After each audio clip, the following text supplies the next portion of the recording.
I'm Austin Lugo. Andrew Harp. This is Nothing to Say.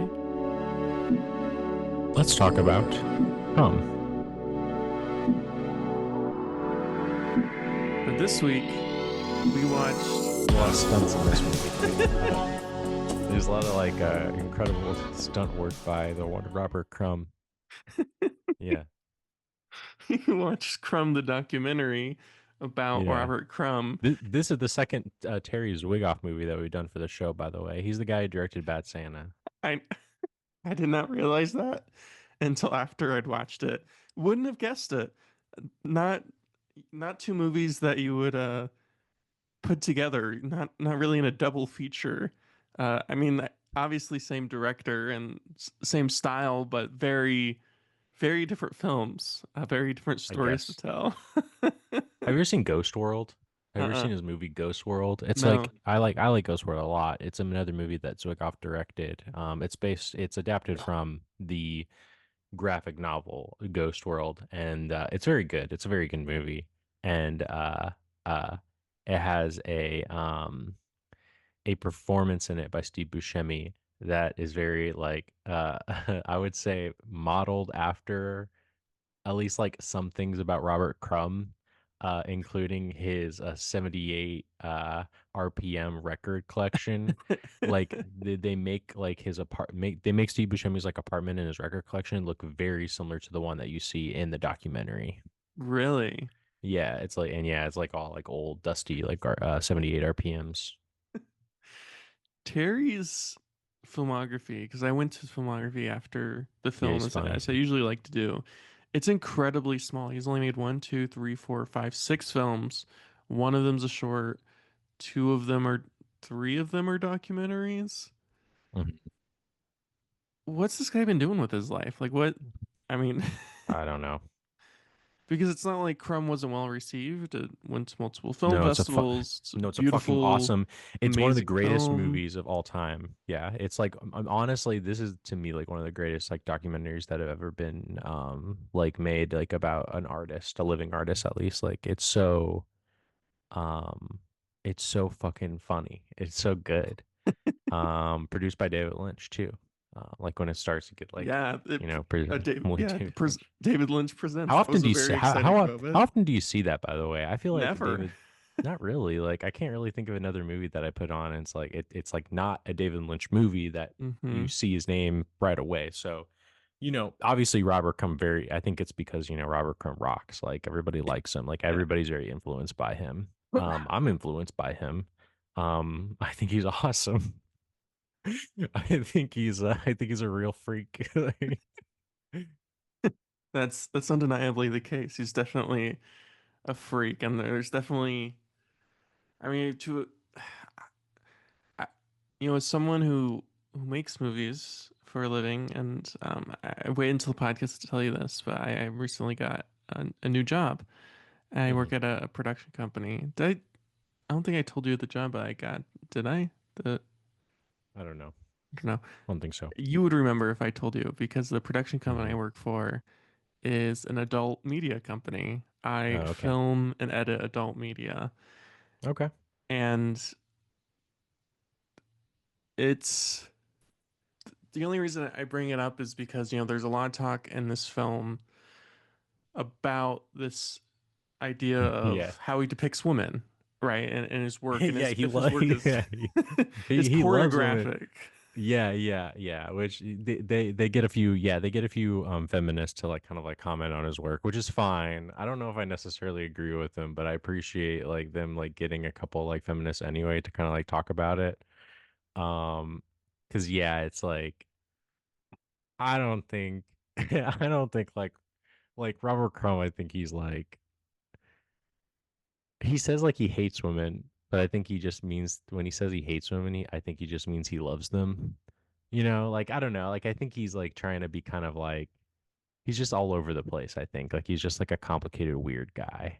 And Yeah. I think I think like one of the best parts of the movie is when he's like I think he's being interviewed right by someone else and I think he like says something to a question where he's just basically like I probably should be, like arrested and put away for like the things that I do. But like, this is like, I don't know how else to like express myself. And so, like, that's the expression. And therefore, that's it. You know what I mean? Like, I can't really imagine doing it any other way than what it is. Yeah. And you know what I mean? And that is very valuable that, that Robert Crumb, feels like he can have the freedom and he has the means to be able to, make it and share it. Um, and yeah, so yeah, I love,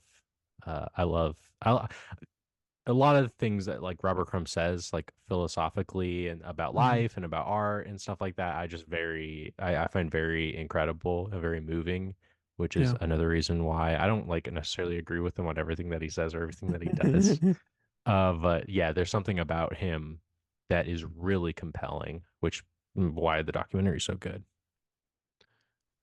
Yeah, he's a compelling figure, and I think I always struggle when making a film. Like I understand the concepts and the structure of a feature and a narrative and a short, but there's something about a documentary that I've always struggled to make. I've always struggled to kind of capture what's being captured here. And I think that's a very hard thing to do because documentary is a very weird thing where on the one end it's the easiest thing in the world to make. Almost anyone can make a documentary on a zero budget, and there's thousands of terrible documentaries on Netflix, Hulu, Amazon Prime, all of those sites. But I think a good documentary is one of the hardest things to do in the world because the way you structure stories is very different than how you do in a Hmm. narrative. And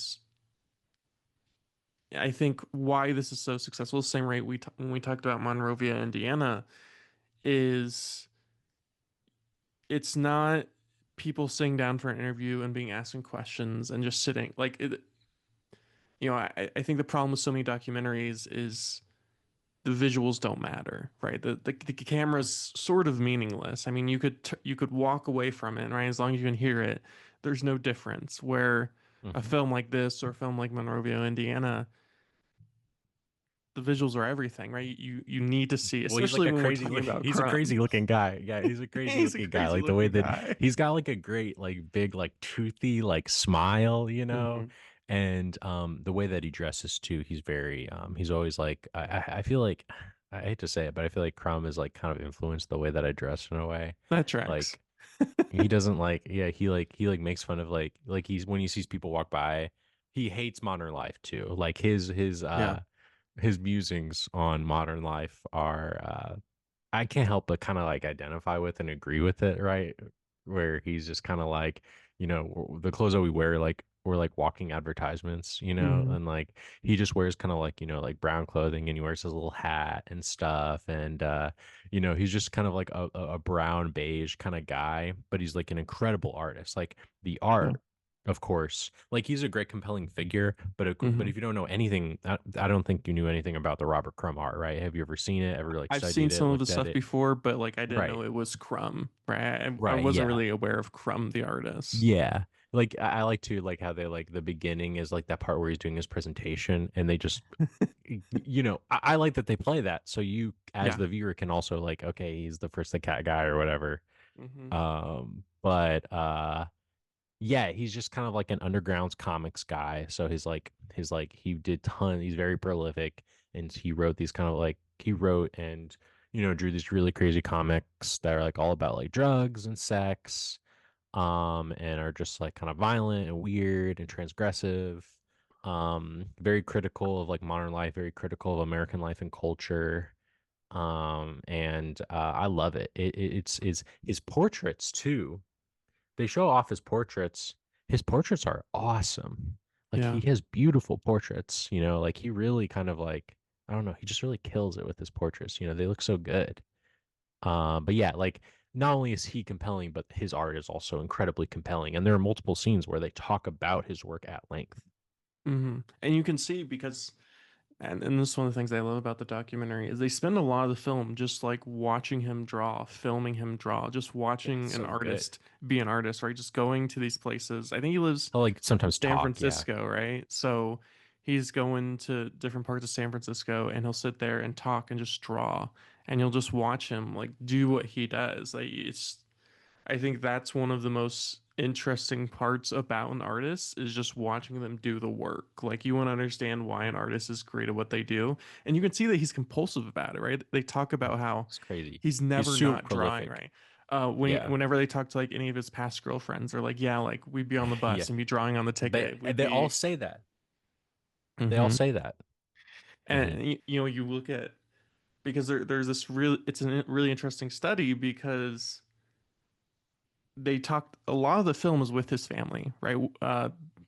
They never interview the sisters because they declined to interview for whatever reason, unclear reasons, never really stated. But they talked to the mother and they talked to the I would too. If I was Robert Crumb's sister, I would also deny to be shown in the Robert Crumb documentary. probably, Like I would not and by the way, all of his stuff with like his family is crazy. It is some of the yeah, craziest stuff in any documentary. Like his brothers and his mom, like unbelievable people. Like just like crazy people. Like it's so incredible. Like Robert Crumb in itself is a very complex, crazy guy. And then it's like his like brothers like are like yeah.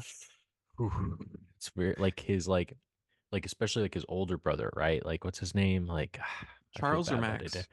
Charles. Yeah, Charles is the one where it's just kind of like, whoa, like he is like because obviously it's revealed at the end that he kills himself like a year after the Within movie's a year made. of the filming, yeah. Yeah, and he like developed this horrific like obsession with the Treasure Island movie, specifically with like the little boy in it or Mhm. something like that, like a pedophilic kind of like Yeah. thing or something like that. And it's just like it totally like enveloped like it's just like that stuff is crazy. Like that stuff is just like I can't believe it. Yeah, you know, the first thing I thought of is obviously, you know, his family suffers, his mom, his two brothers. It sounds like his dad too suffered with different mental illnesses. I mean, Yeah. Charles, right, complete suicide and was on some pretty heavy drugs. And then his brother Max, like he sits on a bed of nails. He has like pretty serious epilepsy, and so it's obvious that Robert too. It seems he has found something to kind of control his own neurotic tendencies. I guess would be one way to describe it, or kind of to hone in on it. But you look at they show their his brothers' art, and they're like all three great artists. Like Yeah, they're all great art. Yeah, they're very great artists. clearly there's a path where all three of them could have gone and been like very successful, famous artists, but this sort of weird path that Robert Crumb goes on, and you know, Yeah. kind of and there's a lot of things about it because it's not that interested so much in his career itself. I mean, they talk about his career a lot, but it's never really explained how he. I mean, it just seems he kind of fumbles from this one thing to the next, which I'm sure wasn't necessarily the case, right? He gets offered, you know, a Yeah, he hundred gets thousand offered like dollars to. yeah. He gets yeah.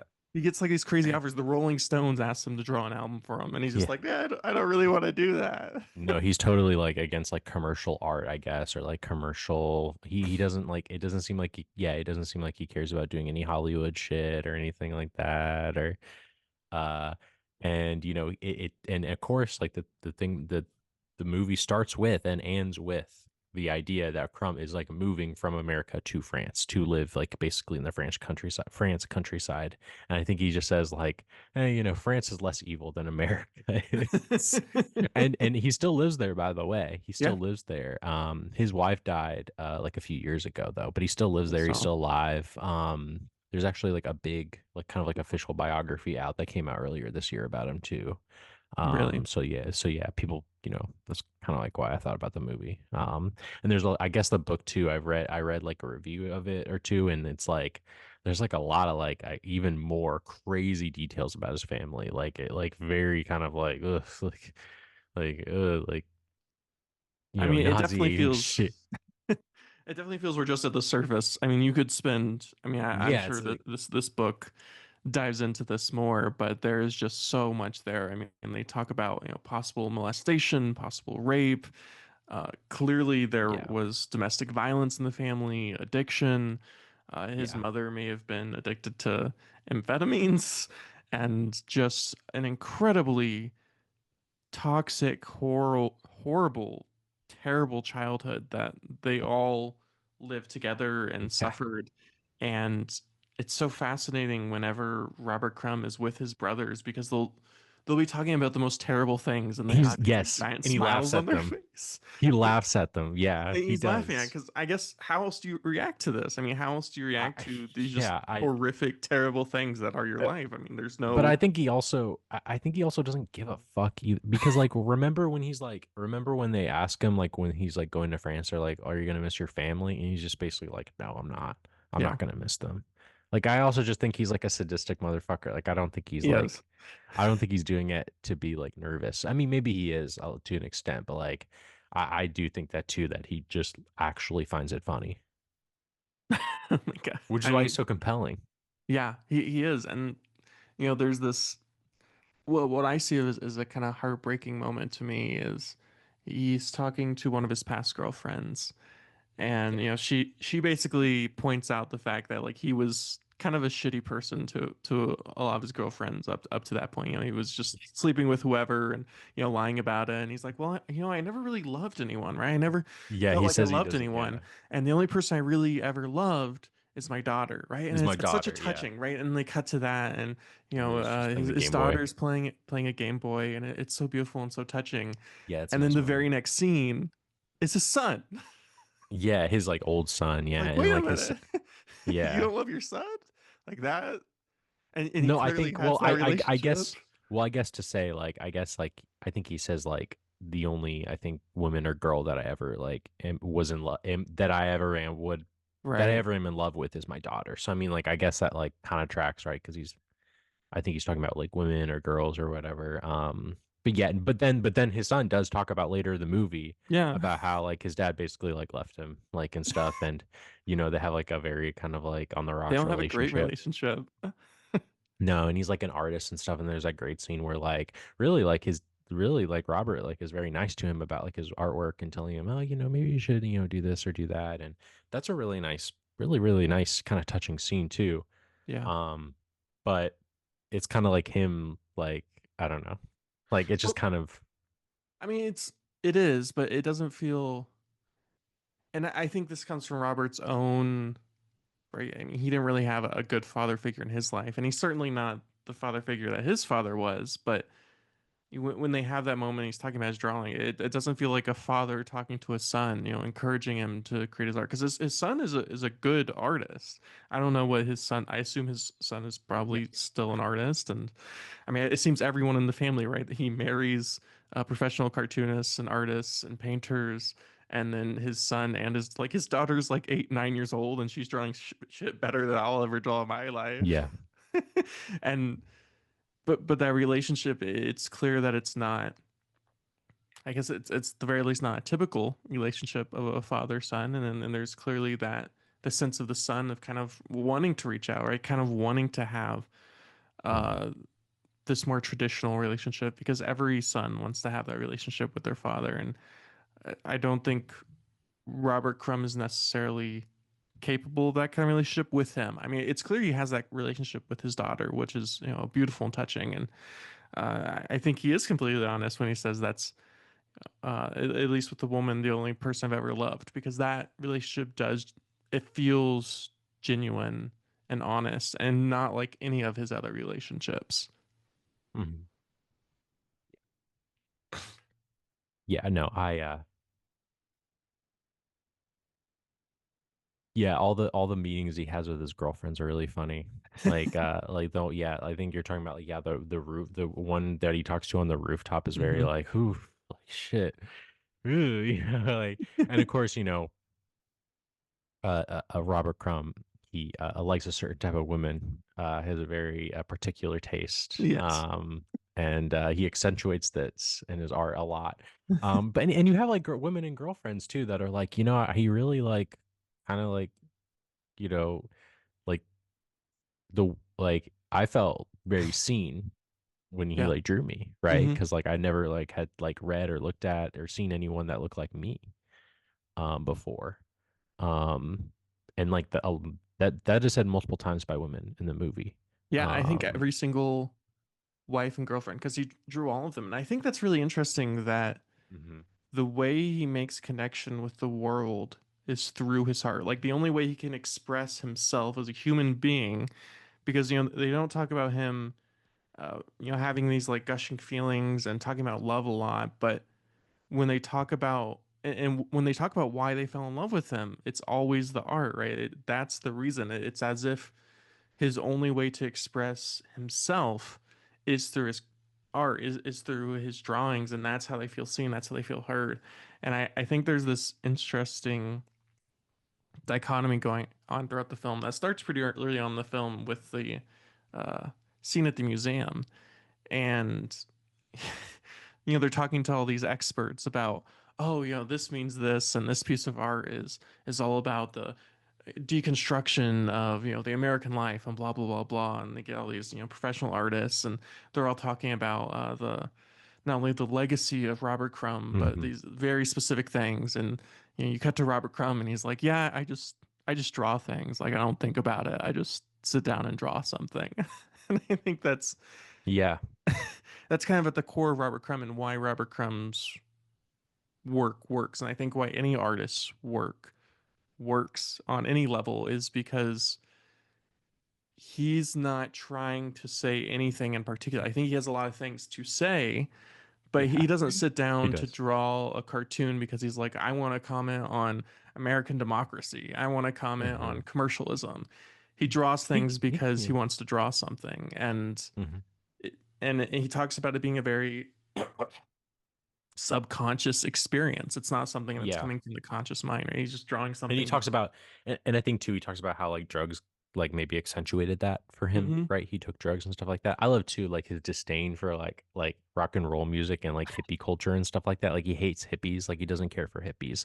But he also in his work and also in the movie talks about how like how absurd and ridiculous like kind of like the advent of like advertisement in the 1950s like affected like American culture and how it kind of like Right.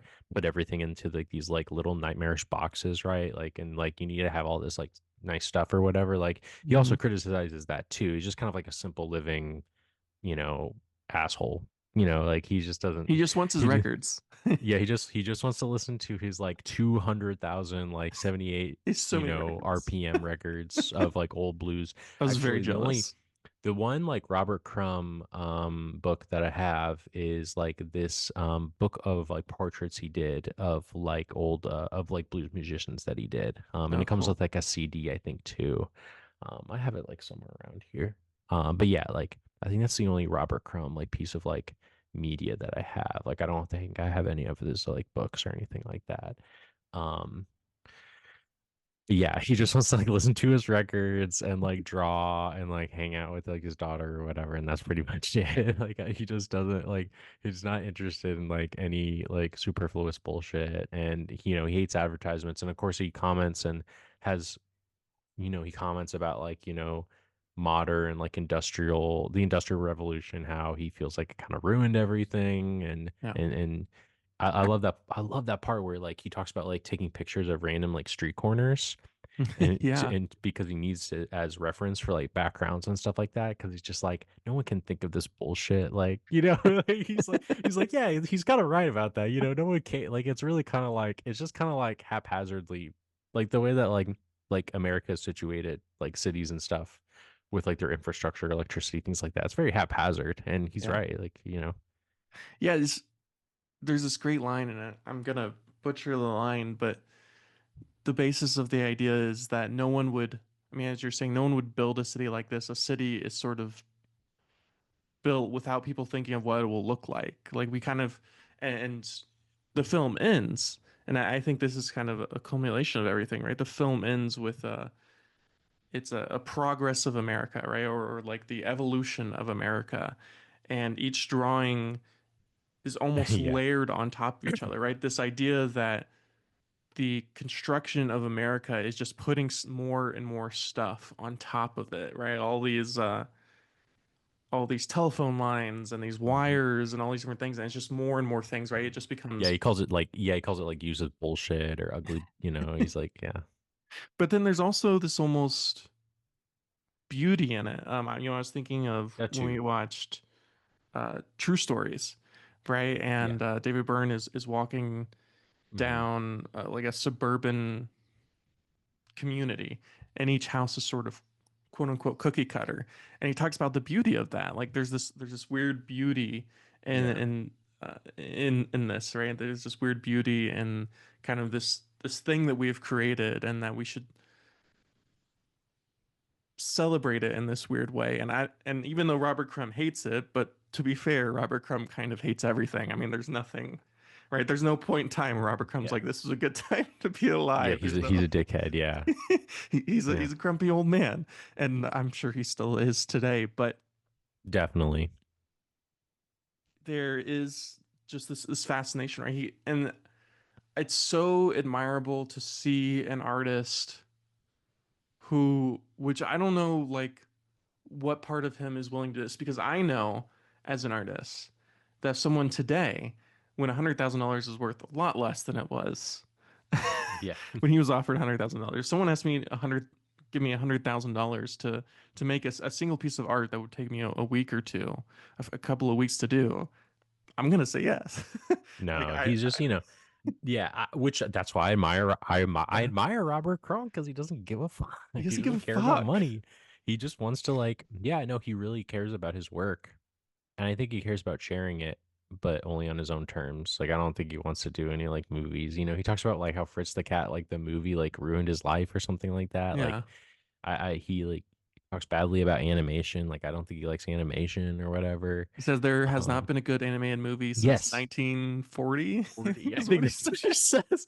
Like America It's a hasn't produced a wild good like statement. animated film since 1940. Like he's like, oh, that's so funny. That's such a funny, like absurd thing to say. I don't know. Like it's just so like, yeah. Um yeah, no, I love that he's a curmudgeon and but yeah, but like also like women love him too Yeah. or whatever. Like they like he's had like so many girlfriends and stuff like that. And he one of the best scenes of course is a porno mag shoot.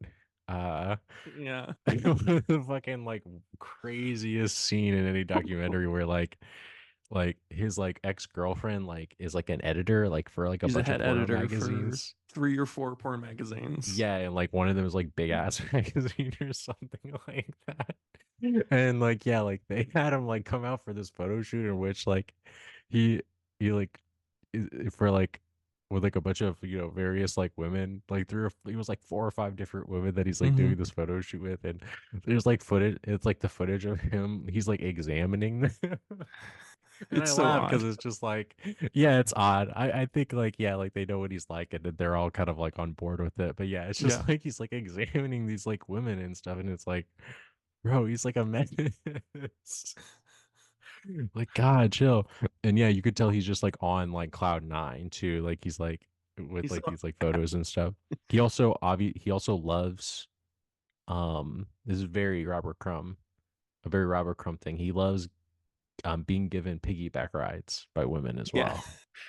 This is something that, yeah, I don't I'm not really it's a very specific kink. I've never yeah, yeah. He I'm just like, well, unaware of it. and I forgot too, like he talks about like his like watching that one like television show when he was a kid, right? About Yeah. the Amazon like women. So it's Hmm. like, okay, I guess like you kind of see like the origin of that, Hmm. of his particular taste in women, I guess. There's almost these kind of two sides to him where the way, and maybe it's just the way, I don't know, it's like the way he acts around women sometimes feels awful and terrible, but then at the same time, as we've pointed out, it's like whenever his past girlfriends, wives talk about him, Yeah, it's usually pretty affectionately. there is this like genuine affection about it. Or even when they talk about the bad times, there's kind of, and maybe it's just because like maybe they didn't feel that way right after. Maybe like Yeah. the distance makes the heart grow fonder, or what have you. But he has this really interesting relationship with humans, which is it's very clear that he is not very good at expressing his feelings through normal human interactions. He's not very good at human interaction, which makes sense. You see him talking to his Yeah. brothers or his mom or whenever they talk about his dad, it's very clear that he's had a lot of things in his life that would not lead to having normal human interactions or knowing how to have normal human Yeah. interactions. But his drawings, even though they're so psychotic and weird and psychedelic and sort of out there, they're extremely human and they kind of capture this very human sense. And they talk about, he talks about, or one of his wife's girlfriends talks about how, one of the only ways he can get off is by masturbating to his own work. and they, and they Yeah. Well, cut yeah, that's to, something that they cut to like that fucking British oh, the critic, the British critic, the yeah. British critic, and he's like, well, Yeah, he kind Picasso of like probably did that too. yeah, he probably did that too. Yeah, yeah, the British critic who kind of like analyzes like his work and stuff like that, which is fine. I think it's that good. Like I think it's that good to like warrant like a some kind of snooty British like art critic to kind of analyze it. I really think it's that good. I mean, Yeah, I think he's one of my favorite artists. Like yeah, to me, like whenever I see his work, I'm just always like, yes, like that's what it's all, like that's the shit, that's what it's all about, and I think like I think too, like I think like maybe I think maybe David Lynch also like in a way like when I think of like David Lynch too, I think the way that he talks about work and art life, yeah. um, it's kind of similar to I think how Robert Crumb looks at it a little bit, which is maybe why like David Lynch like identifies with that. Just because they're like all kind of like prolific and they all kind of have like these like very kind of like specific interests that they sort of lean on, they lean into. So yeah, I kind of just suddenly had that thought. Um, but yeah, like yeah, no, like Robert Crumb, he's just totally can focus on the work. And that's really admirable. It's just like the work itself. I love it when some of my favorite scenes in the movie is when they just like they like narrate like the comic strip or when Robert Crumb narrates it. Yeah. He narrates the one about the one where he narrates the one with like the women with the missing head is amazing. I can't the way that he narrates it and goes through that comic is just so captivating. Like, it's just like the way he like flips through it and talks about it and like yeah, there's just something so incredible about that. And then yeah, you have somebody that kind of criticizes it and they're just kind of like what is he doing what is he doing here um but then he also talks about the origin of the comic, which is like he thought like this is too mean and he throws it away, and then his girlfriend was like, oh no, you should You finish, have to you do need to it. like Yeah. you need to yeah you have to do it, that's just like just kind of I the documentary is great because it doesn't really necessarily like I It's don't not think it taking a necessarily side. it's not taking any sides. I think it's just kind of painting a very entertaining Yeah. and interesting portrait of Crumb. Yeah.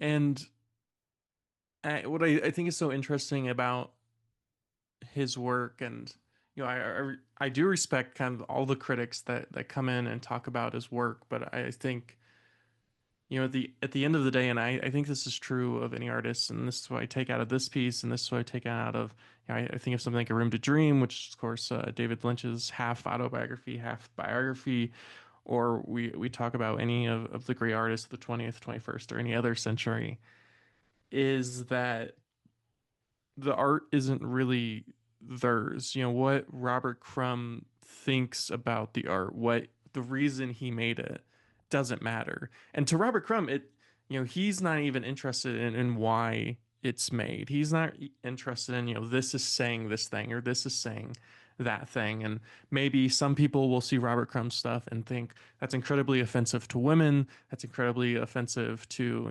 XYZ, maybe to this group or that group. And then other people say, no, it's a parody of that.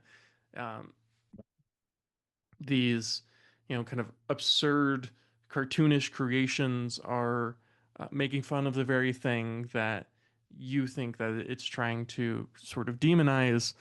And all of those interpretations are simultaneously like both correct and wrong, because what's great about Crumb's work and what's great about Lynch's work, and I think you were right, there kind of is this connection between these two, is they're just making, I mean, David Lynch talks a lot about dreams. He talks a lot about how he uses dreams as inspiration, as the sort of the foundation of his films. And dreams are the very epitome of the subconscious, right? They're not something that we're thinking about sitting and going, I want to do this thing or that thing. It's we're saying the things that we don't know how else to say.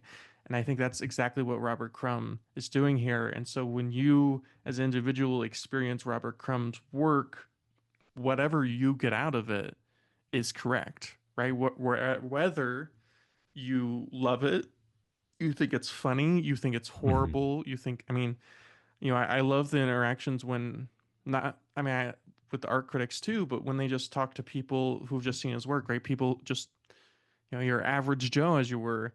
And, some people be like, no, it's beautiful, it's funny, it's hilarious. And then, you have sort of people who maybe have inclinations more to mine. And I guess sort of Robert Crumb himself, where Hmm. uh is I find his stuff to be like nightmarish, right? It's That's great. terrifying. And Robert Crumb talks about that, right? He talks about drawing one of the drawings he does. It's sort of like right, it's an image of America, and it's all these drawings of like, Hmm. right, it's like a beer can with a smile on his face, and like Uncle Yeah, Sam, and like all these different things, like walking it down. And right, a woman walks up to him and says, "Oh," he says, "Oh, that's so cute."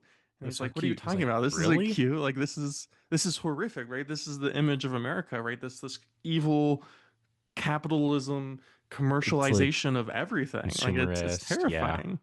yeah, yeah. He talks again. Again, his musings on America and on modern life and on consumerist culture is, of course, very it's very identifiable. It just is. It's just like, yeah, he's right. Like he's right. Like, what can you say? Like, I guess like you could like, chalk him up to be like a curmudgeon, an asshole, a dickhead, but like he's right. Like American culture is like very consumerist. Like it's like ridiculous. Like how consumerist it is. Like it's so like consuming is like the only thing that we care about basically. Yeah. And Crumb isn't really like interested in that. He's just like kind of interested in like creation and conservation. And just being a sex pest, I guess, too. Um and uh yeah, no, it's hard not to it's hard not to argue with him. He's right. Yeah. Yeah, and I think there's really only these kind of two sides to the human mind, which is you're either creating or you're consuming. And so whenever you're not creating, you have to consume. And so I believe at my very core, I believe that we're all artists and we all crave to create something, whatever it is. That's not to say we're all going to draw, we're all going to make films, we're all going to make music. Your art can be whatever your art is. I'm not here to say art is this one thing or it's that one thing, but I genuinely believe that at our core as humans, we were built to create. And when we don't create, right, when we kind of stuff that down and push it away and push it aside and decide we're not going to create, we're not going to do that, then the reaction to that is an overconsumption, a consumption of things because we need to fill that void of not creating things, of not making something. When we can't create something, we have to fill that void with consumption, right? And I think I'm sure Crumb has a lot to say about because if he hated the modern world in 1997, Yeah, I think I can like only I imagine I what think he I've seen feels like about the some modern world of yeah, 2025. I think I've seen artwork here and there where it's like that makes fun of smartphones, right? Yeah, Which of yeah, that course. makes sense. Yeah, of course, yeah. And yeah. Um yeah, which is why he moved to France and he probably is wherever he is in France is probably not too developed. He's probably Yeah. living it up there. But maybe I'm wrong. Maybe it's gotten worse. Uh, like they walk in their neighborhood at the beginning, right, in California where they live, and Yeah. they're just kind of like all these like rich rednecks, like build these houses on top of the hills or whatever. They're just so mad about it. I don't know. I don't know if it's warranted or not. I guess you could make the argument that they're being like curmudgeons. It's like why are you like entitled to like live there but not these people? But I don't know. I also kind of see where they're coming from too, because it's just kind of like kind of littering the land more and more Yeah. with all this stuff. But even if it is curmudgeon, I think it's very honest, right? It's coming from a place of these are the things that I believe, and I'm willing to say the things I believe. And I'm not just saying them because I'm an asshole. I don't think Robert Crumb is saying all these things merely because he's an asshole. I mean, he's not the greatest, he doesn't seem to be the greatest human being in the world, but he is very much himself and he is very honest. And I think that is something to admire. And even if he is being curmudgeon, is coming from a place where like these are the things that he thinks, and he doesn't care that cameras are in front of him, and people will hear what he says or what he thinks. He's very willing. He has two interviews with journalists throughout the film, and you can see through those interviews that he says the exact same things that he says in the film, right? He's No, he's an honest guy. I will say I don't think he likes being interviewed. I don't think he cares for the movie either. He seems very no, uncomfortable. yeah. I mean, right, the one of the drawings that opens and closes the film is that drawing of uh I assume, right, it's a self-portrait, him saying I'm nauseous, and that like giant camera Yeah, looking machine just almost like yeah, consuming him, right? This kind of black dark thing. So he's obviously not comfortable with the experience, but yeah. he doesn't he doesn't change. It doesn't seem like he changes himself for the film, right? He doesn't try to paint himself, which I don't think he knows how to, right? No, I don't think he's a person who knows how to paint himself in a better light no. or in any different light than what he is. He only knows how to be who he is, for better or for worse. And so you kind of have to come at it with that. And, I think if you come into a documentary trying to like someone or trying to dislike someone, you kind of miss the point of a documentary. Or if the documentary is doing that in the first place, right, trying to paint someone in a good light or a bad light, it's not a very good documentary. Yeah, The documentary is about being an artist, right? The creation of art more than anything else. And Robert Crumb is kind of just this embodiment of the artist and the exploration of his work. And I think as someone who hasn't been very aware of his work, it was a very good introduction of kind of what he does and the way he sees the world and just the the growth of his art, right? I love looking, they'll go back and they'll look at his very early stuff, right? The stuff that he did as a kid, the stuff that he did with his brother Charles, right? Treasure Island, and how they yeah. would, Treasure. Yeah, how right he'd draw one square and then his brother would draw the next, then go back and forth, and kind yeah, of like that's how he learned how to draw, and that's how he learned how to tell a story, and watching yeah, this sort of growth as he gets older and then he kind of falls into like the world of psychedelics and then falls into this or that and through everything he's just 100% himself. He's always Robert Crumb. He's always making like he never has any interest in making work for anyone else. He just makes work because he's like this is the one thing I want to create, and if someone buys it that's cool. yeah. If no one ever does, that's fine too. I think he cares if someone buys it or not. That because I think he's still like an egotistical guy. Well, yeah. I mean, he couldn't if he wouldn't make a living doing it if people didn't buy Yeah, it, right? right. I Yeah, mean, there's obviously that sense of he is someone who has made a living from his art from a very young age. I think right. he's a very good artist, but in some ways he got lucky. And if he had like let's say, he grew up in a different time period and they didn't publish his work because it was too weird or because it would have been censored. I think he would be a much more bitter artist. But I don't think he'd be drawing any less. I don't think his work would be any less good. But I think as an artist, it's always easier when you're able to make a living making your art, right? When you can spend all of your time making your art, and you're a little less bitter about it when people see they respect it, they love it. I think it's a little bit tougher when you make art and it kind of disappears into the ether, which we've talked about artists in the past like that. So a little bit easier when you're very famous. Well, with Robert, with like I guess like with artists and stuff though too. Like he's like if I feel like if you want to be good at drawing, you kind of have to do a lot of it. And Yeah. so Robert sketches a lot, and not all that stuff isn't necessarily publishable or Right. or whatever. So it's just kind of like him like doodling and sketching and stuff like that. So um that too I think is also important to the whole thing and to the movie, into the Robert Crumb kind of worldview, his perspective, right? Kind of just like the constant, never ending, kind of like long, lifetime of work.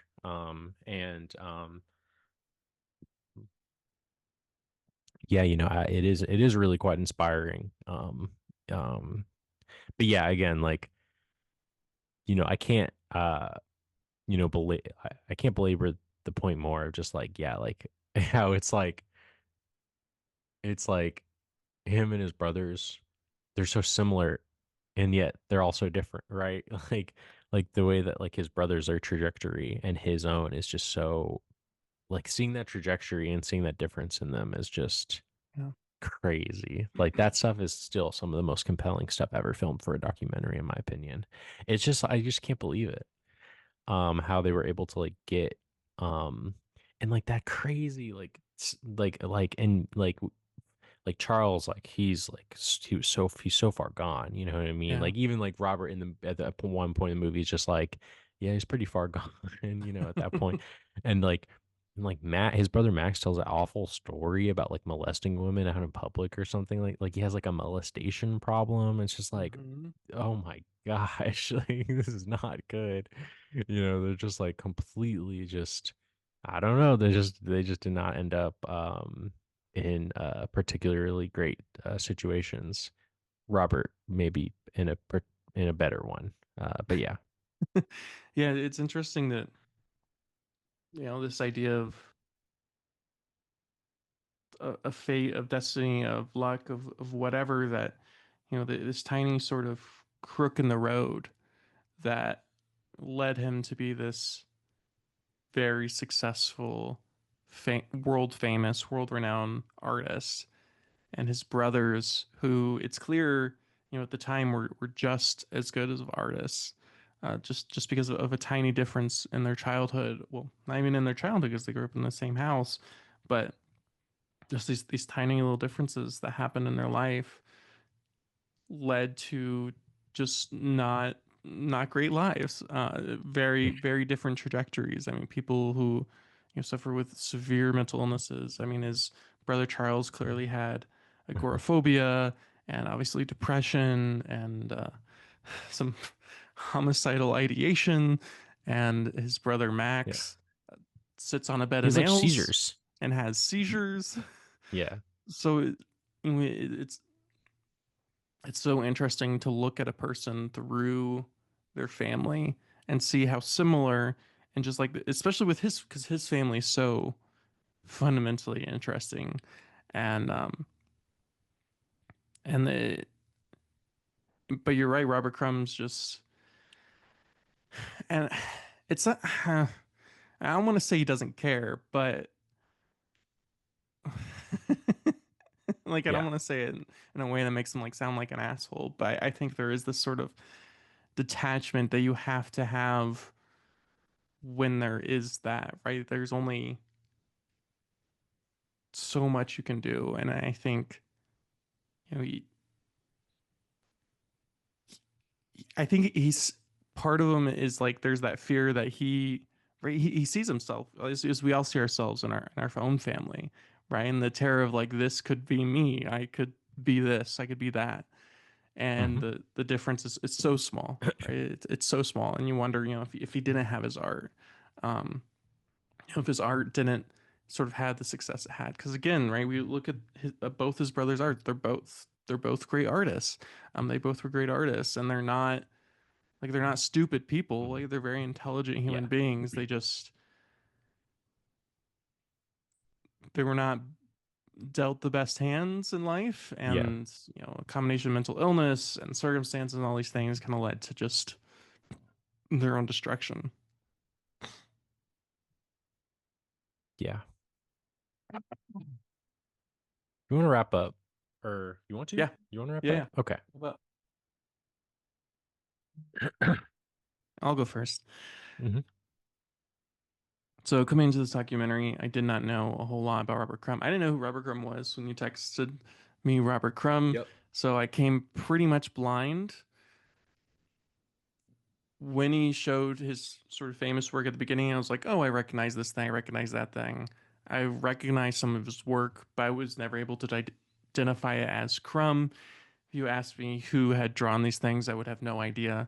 So I think I came into it in the best of way, knowing as little as physically possible about Crumb. So I kind of had the experience of like just being with Robert Crumb for two Yeah. hours, which is a very insane experience. Like I said early in the documentary, I think early in the podcast, I think documentaries are one of the hardest things to do well. I think they're one of the easiest things to create. I think they're one of the hardest things to do well.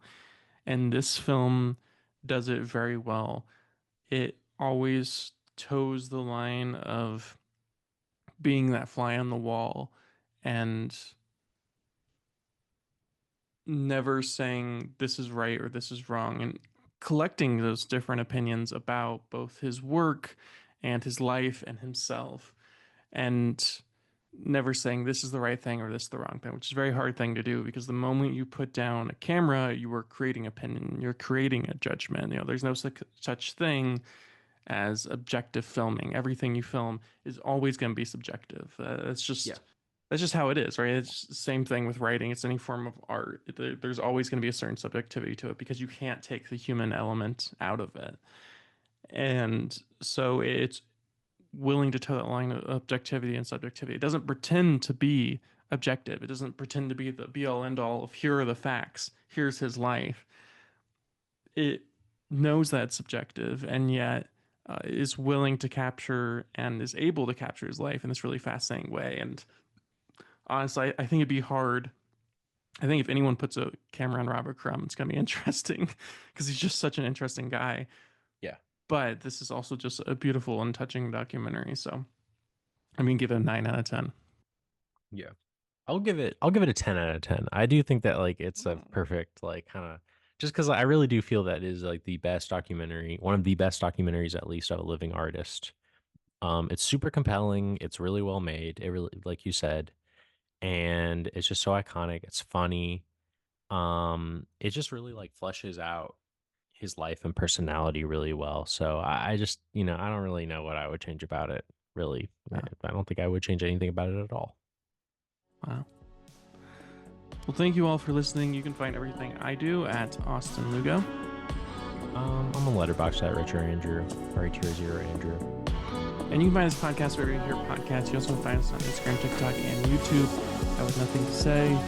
Thank you all for listening.